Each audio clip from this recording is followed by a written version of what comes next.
The human colony on Artemis IV had lived in peace for 2 decades under a pale orange sky. Commander Jason Mills stood on the observation deck of the main habitat dome, watching as an unmarked craft slipped through the thin atmosphere. The ship was shaped like a long, dark teardrop, its surface dull and matte. Without any lights or markings, it moved with silent grace, descending toward the landing pad like a ghost slowly settling to Earth. Inside the dome, the colonists gathered near the viewing windows. Dear Renee Patel, the colony's chief scientist, murmured theories about alien technology and peaceful explorers. Others whispered fears of invasion. Jason felt tension coil in his chest. He had led this colony through storms of ion radiation and dust devils, but nothing had prepared him for first contact. When the ship touched down, a plume of ash-gray dust rolled outward. Ground teams activated shielding fields and opened the heavy hatch. Jason, wearing a reinforced suit, stepped forward beside Renee. Neither spoke as a single figure emerged. She was tall and lean, her skin a pale lavender tone that shimmered faintly under the dome's lights. She wore a simple suit of dark fabric that seemed grown rather than made. Her hair fell in silver waves, and her eyes, large and deep blue, were fixed on Jason. The colony's translator drones buzzed as they calibrated on her vocal patterns. She raised a hand in greeting. Her voice came through the speakers in calm, measured tones. I seek Commander Jason Mills. Every word echoed in the silence. Renee snapped the device to life and offered it to the alien. The machine blinked to show human languages. The woman nodded once, cool and precise, then stepped toward Jason. Jason swallowed and tried to appear steady. He inclined his head. You have arrived on good terms, he said. The alien's lips curved in a stranger-like smile. She glanced around at the assembled colonists, then spoke again. I did not come to parley. I came for your body. The words rippled through the crowd like a shockwave. Colonists recoiled. Some gasped aloud. Renee's face went pale. I came for your body, Jason echoed. He had expected negotiations or a diplomatic alliance. Never this. Behind him, security teams readied their tasers. Renee stepped closer. Her brow furrowed. Explain, she urged. The alien raised both hands in a gesture of peace. My world is dying, she said. A plague sweeps my people. We have no cure. Your species carries within its blood the key to our survival. Her voice was gentle, yet firm. I offer no war. I only seek what is needed to save billions. Jason stared at her. He felt the weight of her words. He thought of his family back on Earth and the friends he had lost in storms and equipment failures. He thought of the children in the colony, born under alien stars, trusting him to keep them safe. Could he trust this stranger? Could he risk himself for a world he had never seen? Renee tapped her device. Words scrolled across its screen. She turned it so Jason could read. She needs your genetic material. She will not harm you. She promises. You will walk away unharmed. Jason studied the alien's face. There was no cruelty in her eyes, only sorrow and determination. How do I know you keep your promise? Jason asked. The alien's expression softened. She reached into her suit and produced a small cylinder of clear crystal. Inside, tiny pulses of light trembled like fireflies. This device holds my people's live samples, she said. We will exchange it for safe passage and your cooperation.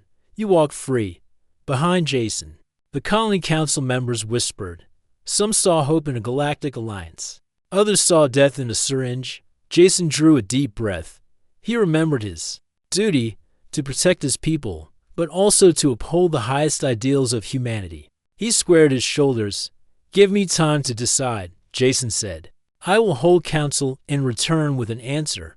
The alien inclined her head. I will wait. She stepped back toward her ship, disappearing through the hatch. It closed behind her with the softest dot as dust settled on the landing pad. Jason turned to Renee. Her face was pale, but her eyes burned with resolve. We have a council meeting in 10 minutes. She said, you need to prepare. Jason nodded. Though his mind raced, the fate of two worlds now rested on his choice.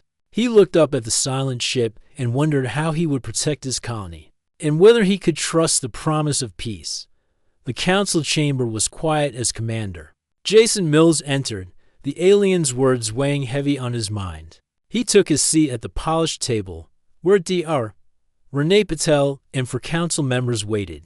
Soft lights glowed overhead, casting gentle shadows on their faces. Outside the reinforced windows, the alien ship stood silent on the landing pad. Like a watchful sentinel, Jason cleared his throat and spoke in a calm voice. "We have a visitor who asks for my body. She says she needs my blood to save her world." Murmurs rippled around the table. Counselor Harris, an engineer with a stern brow, frowned. "We do not know her true intent. What if this is a trick?"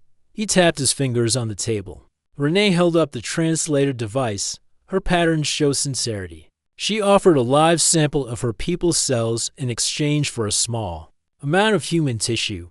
She promises no harm. Jason nodded. "I believe she will keep her word. But I need your counsel." Counselor Lee, who had lived on Artemisiv since its founding, spoke softly. "We came here seeking new homes. We pledged peace. If we break that promise, what message do we send to the galaxy?" She folded her hands. Jason studied her gentle face. Her words felt true. Behind her, Counselor Garcia, the security chief, shook her head. "We must be cautious. Our people's safety comes first. If she betrays us, we cannot recover." Renee rose and laid out a projection. Images of the aliens' homeworld filled the air. Scorched oceans, dying forests, and cities veiled in ash appeared. She clicked to show the pathogen spread, advancing. Like a black tide, their people face extinction, Renee said. "Our blood contains antibodies that neutralize this pathogen. With one sample, billions could live." The council fell silent. Jason felt a tremor of hope. Counselor Harris leaned forward. "What about Jason's life? Can we guarantee his safety?" Renee answered, "The alien uses non-invasive techniques. A small blood draw and tissue sample. She can restore the body fully. She showed us the healing chamber on her ship. It accelerates cell regrowth." Jason swallowed. He imagined the chamber's soft lights and humming machines designed to heal. He thought of the alien's crystal cylinder, still in the lab. Counselor Lee raised her hand again. "If Jason consents, we send envoys with him. We witness the process. We build trust." Garcia replied, "I will lead security. We will not let him out of our sight." Harris hesitated, but then nodded. "I will send engineers to support her healing tech. If this succeeds, we gain advanced knowledge." One by one, they gave their agreement. Jason felt a weight lift from his shoulders. Hours later, Jason walked the sterile corridor toward the alien ship. Renee joined him, carrying data pads. "I collected everything from the council," she said. "They trust you. They will support you." Jason glanced at her. "Thank you. I could not do this alone." She offered a small smile. "You carry our hopes too." Outside, the ship's hatch opened again. The alien woman stood waiting, her silver hair framing her sorrowful face. Jason approached, the council envoys behind him. She bowed her head slightly in respect. Renee stepped forward and presented the crystal cylinder. "This is your world's sample," she said. The alien reached out and accepted it, her eyes shining. She mouthed words too quiet to hear, then turned to Jason. Inside the ship's airlock, Jason removed his outer suit and entered the healing chamber. Its walls glowed with soft bioluminescent panels. He lay on a narrow table as gentle mechanical arms hovered above him. Renee and Garcia watched through the transparent wall. The alien guided the process, her hand steady as she inserted a needle. For the blood draw, Jason felt only a brief sting, then calm warmth as the tissue sample was taken. The alien held a vial of Jason's blood and tissue with reverence. She placed it into a secure port on the wall. Machines whirred and lights pulsed. Renee's voice came through a speaker. "We're monitoring your vitals. Everything looks stable." Jason closed his eyes and breathed slowly. The chamber hummed, and he imagined the lives being saved by this gift. Minutes later, the process completed. The alien removed the needle and sealed Jason's wound with a thin biofilm that vanished within. Seconds, she offered him a hand to stand. He rose, feeling no pain or weakness. Renee entered the chamber, her face beaming. "You're fine," she said. Jason ran a hand over his arm. That was it? He asked. The alien nodded. My world thanks you, she whispered as Jason stepped out. The envoys applauded softly. The alien sealed the chamber and held up a tablet with data on her world's recovery. She projected images of green fields emerging through ash and smiling faces. Hope shone in her blue eyes. Jason knew this moment marked a new chapter for both worlds. He squared his shoulders and looked at the sky. Peace had been forged through trust, and two species now carried each other's futures in their hands. The morning sun rose over Artemis, casting a soft glow on the research dome where human and alien scientists worked side by side. Commander, Jason Mills entered the lab with Dr. Renee Patel, carrying fresh coffee for the team. The alien woman, whom they called Ariel, greeted them with a nod. Her silver hair caught the light, and her blue eyes held quiet hope. Today, they woo. LD began deeper studies on Jason's genetic sample and Ariel's healing technology. Inside the dome, the air felt warm and alive. Human researchers in white coats clustered around tables stacked with equipment. Alien technicians moved gracefully, their hands adjusting crystalline instruments. Renee tapped on a display table, showing graphs of antibody activity in Jason's blood. The neutralizing agents are stable, she told the group. We can culture them and test delivery methods. The humans murmured in approval. Ariel placed her hand lightly on the edge of the table. My people's cells respond well, she said.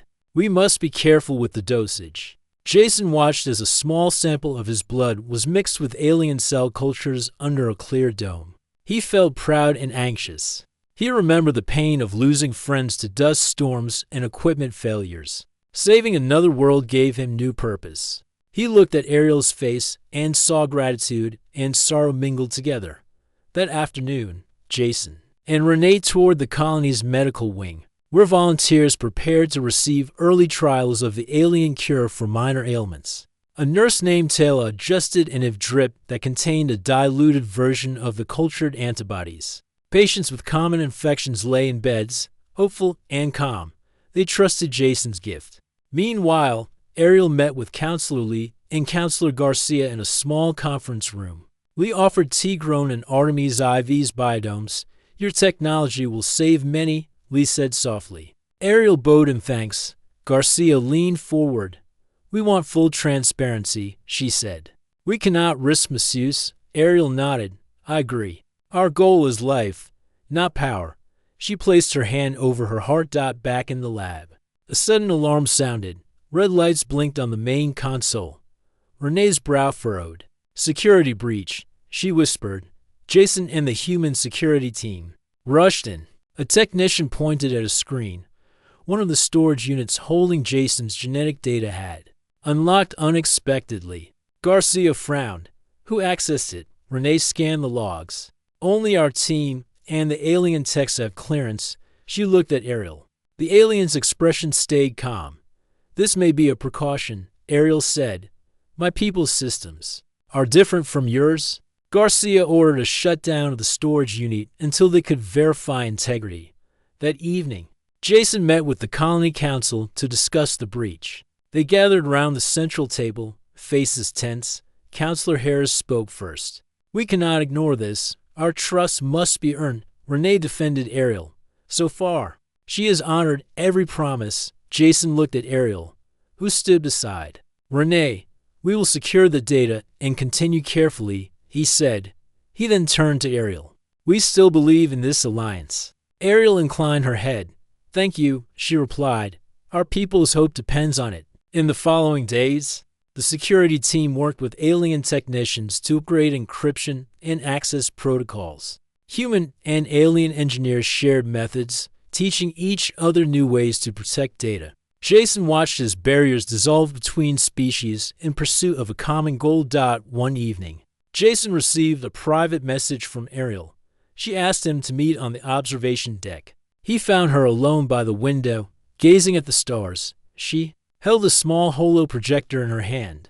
When she activated it, an image of her homeworld appeared, fading forests and rivers coated in ash. I show you this to remind you why we fight, she said softly. Jason nodded. Your world needs this cure. She looked at him. And my people need peace among humans. He placed a hand on her shoulder.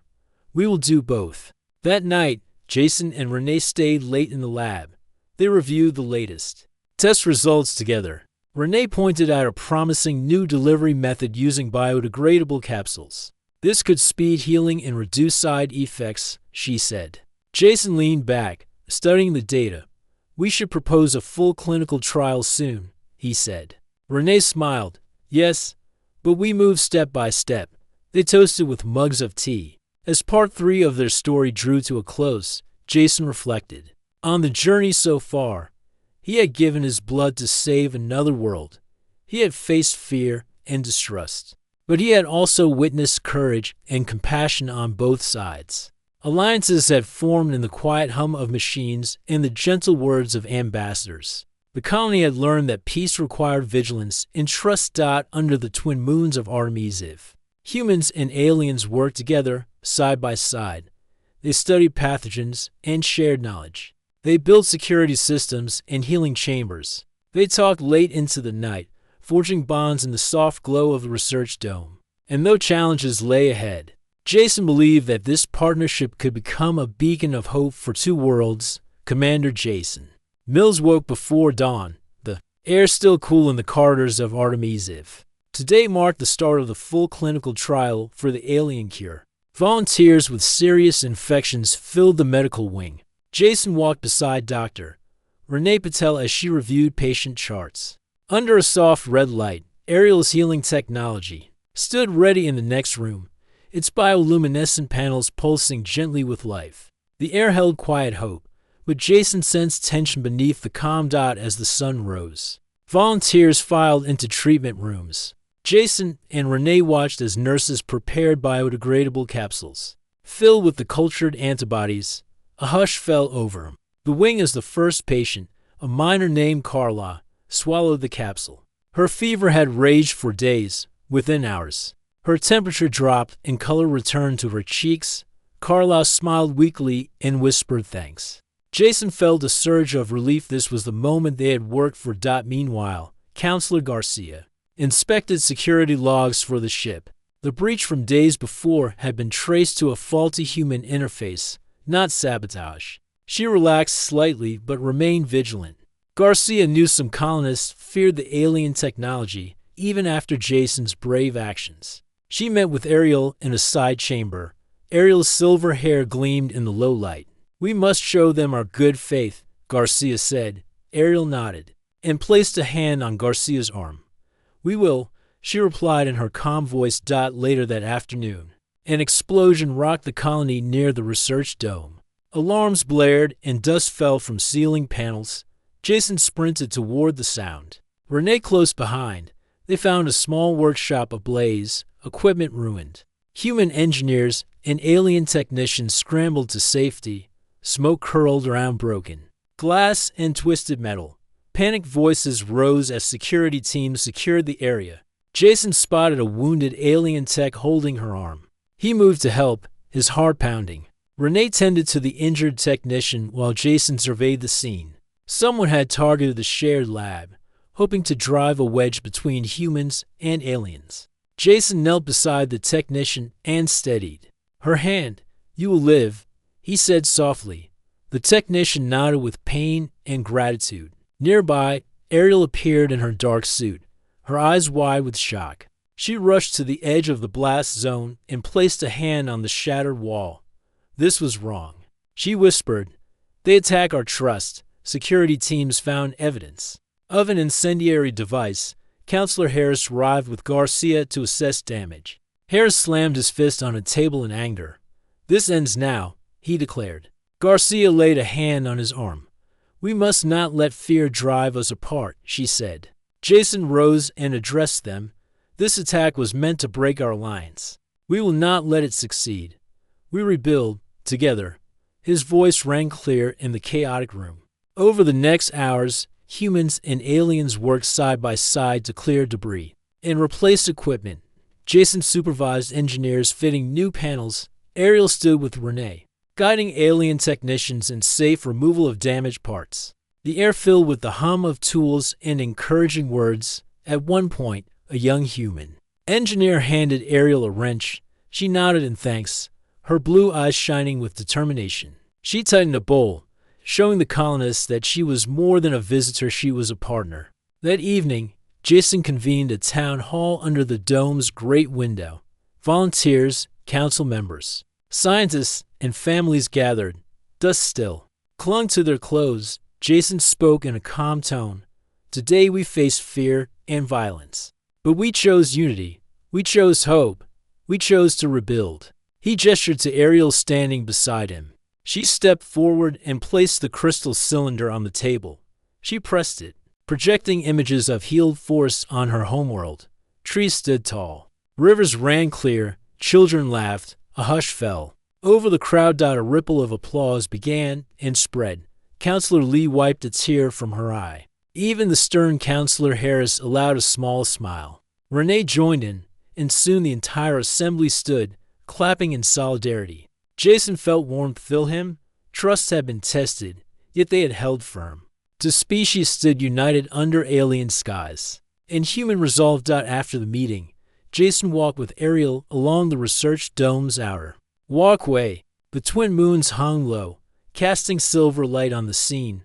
Ariel looked to the stars. We have more trials ahead, she said softly. Jason nodded, and we faced them together. She turned to him, her blue eyes steady. Thank you, Jason. He placed a hand on her shoulder. We save worlds together. With that, they returned to the lab to prepare for the next day's trials. The path forward held challenges, technical hurdles, lingering fears, and the unknown beyond their skies.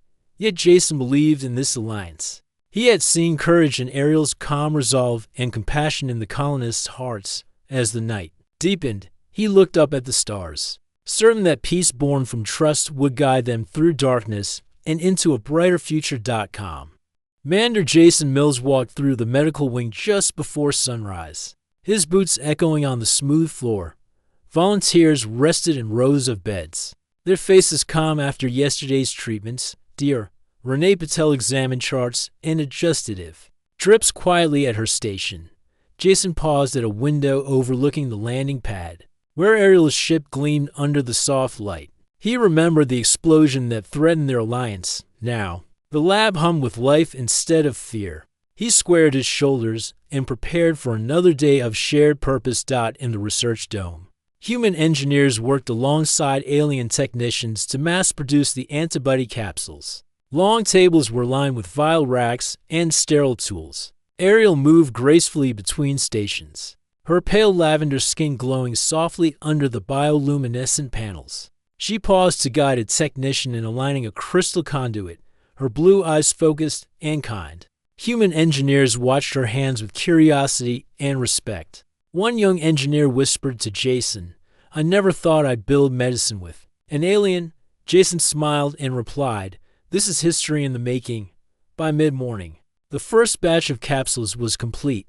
Renee led a small team to the storage vault, where climate controls kept the antibodies stable. She logged each vial into the database, her fingers steady on the touch screen. Jason stood nearby, ensuring security protocols were followed.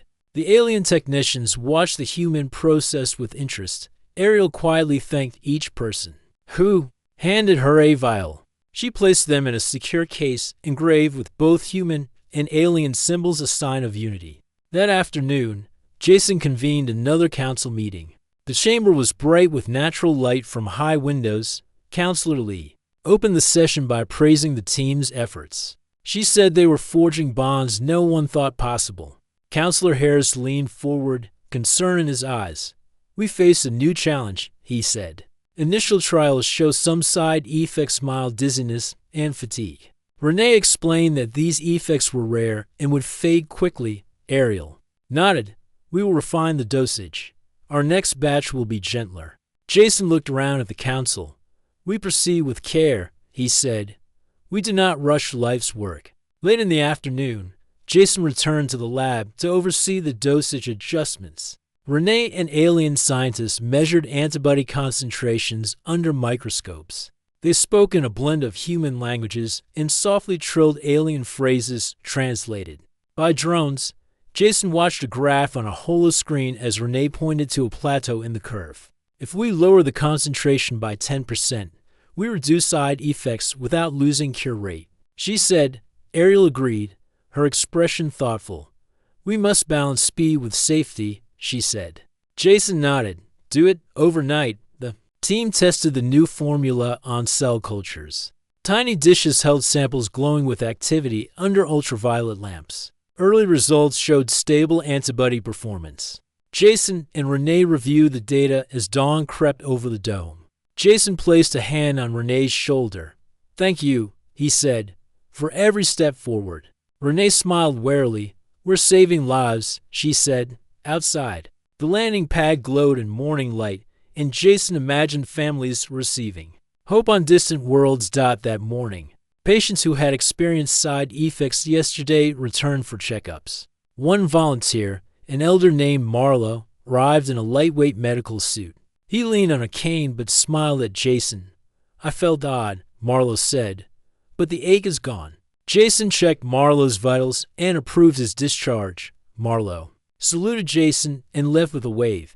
Ariel watched from the doorway, her eyes soft. Every life matters, she said. Jason agreed, and every improvement counts. As the week progressed, the colony saw fewer side effects and faster recoveries. Word spread through the biodomes and workshops. Artemisiv was the birthplace of a cure that could heal a world. Children of colonists gathered outside the research dome to watch the team's work, imagining stories of two species united by compassion. Jason walked among them one evening, telling a small group about alien forests returning to green and human lives saved. Ariel stood with Renee nearby, listening. The children's laughter filled the air. When the final report was ready, Jason addressed the colony under the twin moons. He spoke of trust earned through shared risk, of unity forged in fire and healing, and of a future where humans and aliens walked side by side. Ariel placed her hand on Jason's arm and spoke in soft tones that the translators carried to every ear. We stand together, stronger than before. Applause and cheers rose into the night sky. Jason looked at Ariel and Renee, knowing they had opened a new chapter in galactic history. Two worlds had touched through a single act of kindness, and from that moment on, hope would shine across the stars. Commander Jason Mills woke to soft chimes in the colony's central hall. Today marked the first cultural exchange between humans, and Ariel's people, colonists, and alien visitors mingled under long banners of blue and silver. Jason wore a simple tunic beside Dr. Renee Patel, ready to welcome everyone. Tables held human fruits and alien crystal fruits that glowed gently. Music rose as alien instruments played alongside human flutes. Children laughed as they tried new foods. Jason watched Ariel greet each guest with a calm bow. The air thrummed with excitement and hope. Ariel moved through the crowd, pausing to speak with a human engineer about joint ship designs. Her soft, lavender skin caught the light as she pointed to holograms of vessels that combined human hulls with alien crystal conduits. The engineer smiled, eyes wide at the new ideas. Nearby, a group of human artists painted elegant motifs on alien technicians' robes, using dyes made from artemisiv blossoms. Laughter echoed when the technicians tried human hand painting. Renee joined Jason, handing him a crystal flute. Music binds us, she said. Jason nodded, raising the flute to his lips. Midday brought a formal greeting. Jason and Ariel stood before a small assembly of alien delegates who had come from her homeworld. They dressed in robes of deep violet and carried polished staffs. Ariel introduced Jason with gentle words that the translators carried clearly. The delegates stepped forward, placing a carved sphere at Jason's feet, a symbol of their gratitude. In return, Jason knelt and offered a human-carved emblem of peace. The delegates smiled, their large eyes reflecting trust. Renee pressed play on a tablet, showing images of alien cities restored by the cure. Cheers rose in both languages. Yet not all hearts felt ease. Counselor Harris gathered with security officers, voices low behind a partition. They still outnumber us, he said. What if they take more than they ask? Garcia countered. We have safeguards. We share knowledge openly. Harris shook his head. If we lose control, our colony is at risk. Jason joined them, placing a hand on Harris's shoulder. Trust is our shield, he said softly. We protect each other by working together. Harris hesitated, then let his shoulders relax. That evening, a misunderstanding flared when an alien technician tested a human plant in the lab. Its sap stained his hands. The technician panicked. Fearing poison, lab alarms rang as security prepared. To isolate him, Renee rushed in and realized the plant's sap was harmless. She activated a microscope and showed the technician that the sap neutralized traces of the pathogen. Relief washed over him. Jason entered and placed a steady hand on the technician's shoulder. We learned together, he said. The technician nodded, pride returning to his face. The next morning, Jason and Ariel led a joint ceremony in the biodome. Humans and aliens planted a grove of mixed trees, human oaks beside alien crystalwood. Water flowed from a shared fountain in the center. Each person poured a small cup of water over the roots. Pledging to nurture both species, Ariel placed her hand on Jason's and spoke words of unity that the translators carried. Petals of blue and green drifted down like rain. In that moment, the fears fell away, replaced by a bond stronger than any treaty. Days later, Renee received a distress signal from a remote research outpost on Artemis IV's far side. Its team had run low on supplies of the cure for a local outbreak. Jason convened a quick meeting. We must deliver capsules and medical aid, he said. Ariel agreed. My ship can make the journey. Garcia organized a small escort. Engineers loaded stable capsules into secure containers. Renee prepared medical kits. The team moved with quiet urgency, aware that lives depended on them. Before departure, Ariel presented Jason with a small crystal medallion carved with both human and alien symbols. For safe journey and shared hope, she said. Jason accepted it and clasped her hand.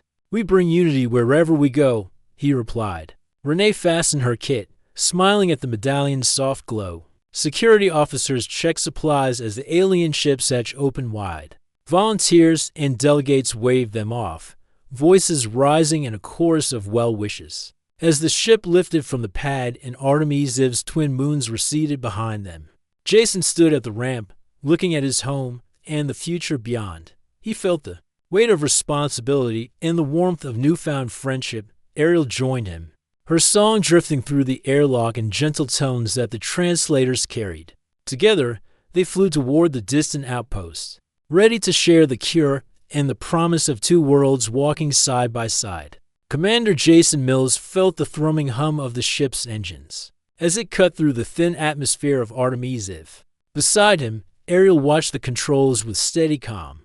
Their small team had delivered the cure capsules to the remote outpost, and now they returned with news of its success. Jason recalled the faces of grateful colonists, their miners, farmers, and children who had feared the outbreak would cost them all. He remembered the relief in their eyes when warmth returned to their cheeks. When the ship touched down on the main landing pad, a crowd gathered under the soft glow of the twin moons.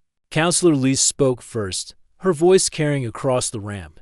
You have done more than save lives, she said. You have shown that two worlds can join hands in times of need.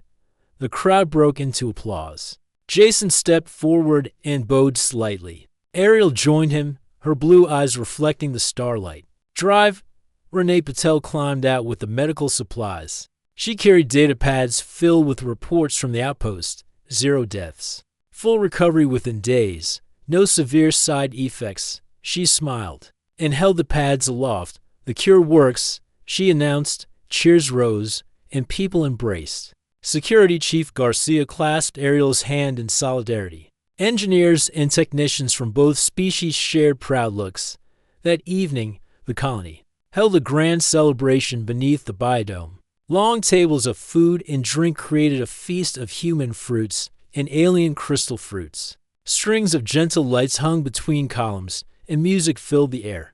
Human musicians played flutes and drums, while alien performers added soft crystalline tones. Families danced, children ran between species without fear. and elders shared stories of hardship and triumph. Jason stood with Ariel near the fountains at the center of the dome.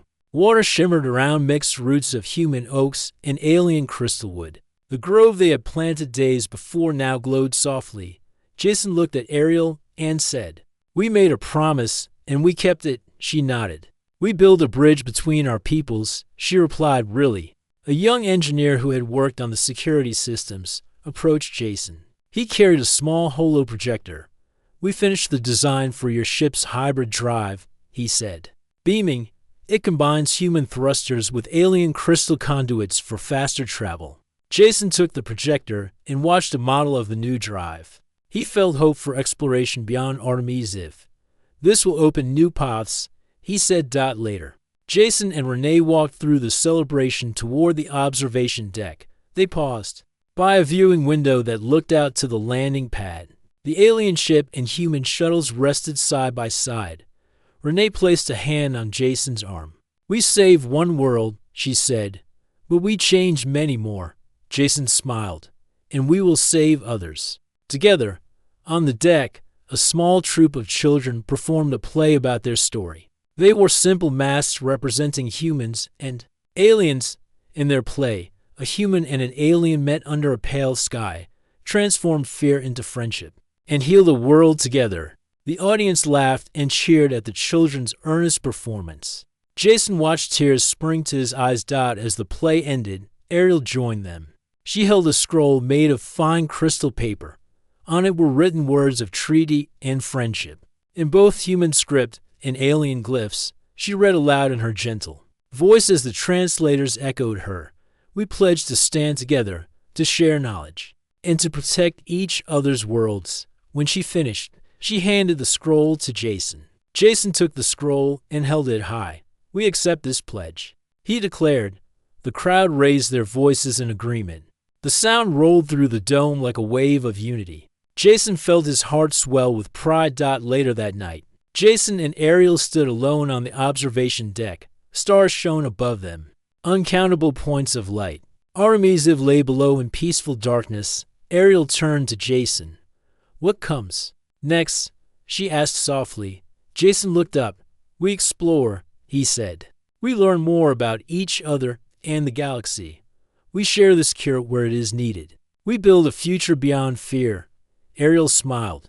She placed a hand on his shoulder. "Then we begin," she said. They watched the night sky in companionable silence. Two leaders bound by courage and hope.